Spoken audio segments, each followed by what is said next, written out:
Hello friends, ఈరోజు మా పాప చికెన్ తినబుద్ధి అవుతుంది అని అడిగారు.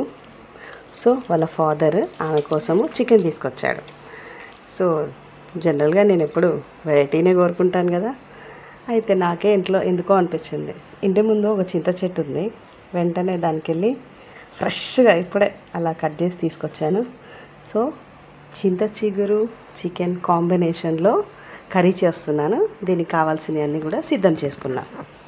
ప్రాసెస్లోకి వెళ్ళిపోదాం. ఫ్రెండ్స్, ఆయిల్ వేడెక్కింది. ముందు తరిగి పెట్టుకున్న 2 ఉల్లిపాయలు, అదే రకంగా పచ్చిమిర్చి వేసి ఉల్లిపాయలు కూడా చక్కగా వేగిపోయాయి. ఇప్పుడు కాస్తంత అల్లం వేసుకుంటున్నాం. ఇప్పుడు ఇలా కడిగి పెట్టుకున్న ఈ చికెన్ పీసెస్ అన్నీ ఇందులో వేసుకుంటున్నాం. ఇప్పుడు ఇదంతా కూడా మంచిగా కింద నిలిపి కలుపుకుంటున్నాం. సాల్ట్ వేసుకుంటున్నా. ఆయిల్లో ఉన్నప్పుడే సాల్ట్ వేస్తే చక్కగా పీస్ అంతా కూడా సాల్ట్ మంచిగా పడుతుంది. స్టార్టింగ్లో చక్కగా మగ్గిపోతుందండి. ఇప్పుడు నేను ఇందులో పసుపు వేసుకుంటున్నా. చికెన్ అంతా కూడా ఆయిల్లో చక్కగా మగ్గిపోయింది.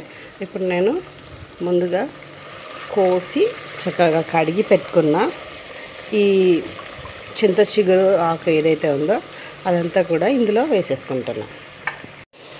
ఇదంతా కూడా ఇట్లా కింది మీద కలిపేసుకుంటున్నాను. ఒక 2 నిమిషాలు ఇదంతా కూడా మగ్గిపోతుంది.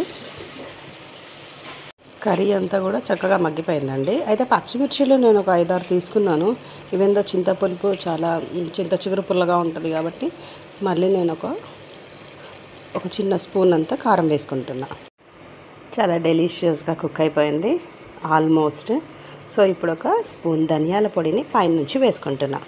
హియర్ కమ్స్ చింత చిగురు చికెన్ కర్రీ అండి. సర్వింగ్ బౌల్లోకి తీసుకుంటున్నాను. సూపర్గా ఉంది.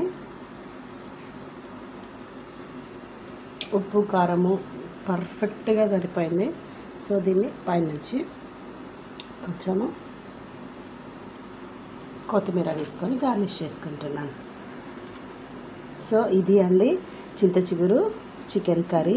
నేను చేసిన విధానం మీకు నచ్చినట్లయితే ఒక like, share and subscribe my channel. Thank you.